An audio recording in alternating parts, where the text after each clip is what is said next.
Good morning student. आज हम class 8 का पार्ट 6 पढ़ेंगे, जो मैं नहीं बन सका। इसके लेखक डॉक्टर ज्ञान चतुर्वेदी जी हैं। यह एक व्यंग पाठ है। एक किशोर मन में उम्मीदों की असीम उड़ान होती है। वह अपने आसपास जो देखता है उसकी ओर आकर्षित हो जाता है तथा वह उसी प्रकार बनने का भी प्रयास करता है। उसी प्रकार लेखक अपने बचपन में बहुत से लोगों के कामों से प्रभावित हुए और उन कामों को देखकर वह उनकी तरह बनना भी चाहते थे। तो इस पाठ में हम देखते हैं कि लेखक के मन में कौन कौन सी भावनाएं उठी और वह क्या क्या बनने का प्रयास करने लगे। इनमें सबसे पहला है पेंटर बनने का, वो भी फिल्मों के बोर्ड बनाने वाले पेंटर। लेखक बताते हैं कि हमारे गांव की एकमात्र फट्टा टॉकीज नई खुली हुई थी और लंबी जुल्फों वाले गांव के नौजवान गेटकीपर बन गए थे। तब उस वक्त लेखक कक्षा 5वीं में थे और वह स्कूल से भागकर टॉकीज पर घंटों खड़े रहते और नई फिल्मों के बोर्ड बनते देखते रहते और उन्हें बोर्ड बनाने वाले के प्रति बहुत लगाव हो गया और वो उनके प्रति प्रभावित भी हो गए। लेकिन एक दिन की बात है, जब पेंटर को टॉकीज के मैनेजर के सामने 10 रुपए एडवांस के लिए गिड़गिड़ाते देखा तो उस दिन से लेखक का सारा भ्रम उसके विषय में टूट गया। लेखक ने तय किया कि मैं पेंटर नहीं बनूंगा। उसके बाद उनकी नज़र गेटकीपर के भव्य धंधे पर पड़े। लेखक को लगता था कि जिंदगी तो बस गेटकीपर की है। गेटकीपर कौन सा? जो फिल्मों या टॉकीज में टिकट को कट करने का काम करता था। लेखक सोचते थे कि गेटकीपर बनना ईश्वरीय वरदान की भांति है, क्योंकि तीनों शो वहाँ पर मुफ्त में देखने को मिलेंगी। अब गेटकीपर ने तय किया कि अब लेखक ने तय किया कि वो गेटकीपर ही बनेगा। इधर उसकी पढ़ाई चौपट हो रही थी और उधर लेखक जो है अपनी स्थिति को बिल्कुल एक गरीब लड़के की तरह बनाकर वह लक्ष्मी टॉकीज के मैनेजर से मिलने गया। उस बेचारे ने लेखक को अनाथ समझकर शाम वाले शो के लिए गेटकीपर रख लिया। दूसरे ही दिन उस आदमी का पहला टिकट मुझे फाड़ने का अवसर मिला। वे कोई और नहीं थे, स्वयं उनके पूज्य पिताजी थे। उन दिनों पिताओं के बीच अपने बच्चों को पीटने का जबरदस्त रिवाज था। सो पिताजी ने मुझे खूब पीटा, साथ में मैनेजर और 2 गेट कीपरों को भी मारा और मुझे मारते मारते घर तक लाए। मैनेजर ने जैसे तैसे पिताजी से क्षमा मांगी, और क्यों ना मांगते, क्योंकि मेरे पिताजी सरकारी अस्पताल के डॉक्टर थे और मैं डॉक्टर साहब का लड़का। इसी चक्कर में मैं 6ठी की छमाही परीक्षा में फेल हो गया, जिसके उपलक्ष्य में मेरी अलग से और पिटाई हुई। अब जैसे तैसे मैंने अपना मन पढ़ाई में लगाया। तभी मुझे ऐसा लगा कि हेडमास्टर बनना दुनिया का सबसे अच्छा काम है। बस इसमें कुछ अधिक तो करना नहीं पड़ता। सुबह सुबह प्रार्थना के समय मूछ लगाकर बच्चों के सामने खड़े हो जाओ। प्रार्थना के बाद 10-12 बच्चों को तबीयत से झापड़ रसीद करो और अपने कमरे में बैठ जाओ।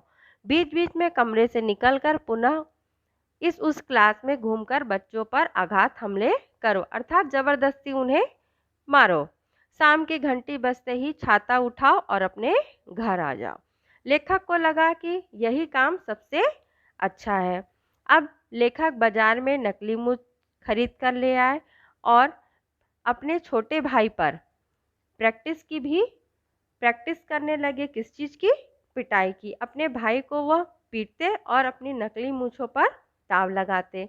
परंतु इसी बीच एक बार जिला शिक्षा अधिकारी ने अपने दौरे पर हम सभी लोगों के सामने हेडमास्टर साहब को ऐसा फटकारा कि मेरा सारा उत्साह भंग हो गया।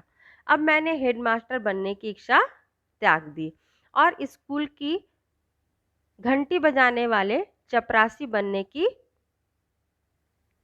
ठानी। जिंदगी तो सबसे अच्छी चपरासी की है। जब चाहा घंटी बजाकर स्कूल की छुट्टी करा दी, बाकी समय बैठकर बीड़ी या सिगरेट पीते रहो। मुझे लगा कि इस धंधे में बीड़ी पीने से कोई नहीं रोकेगा और लेखक छुपकर पिताजी से बीड़ी और सिगरेट पीने की प्रैक्टिस करने लगे। वैसे बीड़ी और सिगरेट पीना तो स्वास्थ्य के लिए अच्छा नहीं होता। लेखक जब बड़े हुए तो उन्हें इस बात का एहसास हुआ, लेकिन बालपन में जब वह सिगरेट पी रहे थे तभी उनके पिताजी ने उन्हें फिर सिगरेट पीते पकड़ लिया और खूब जमकर पिटाई की।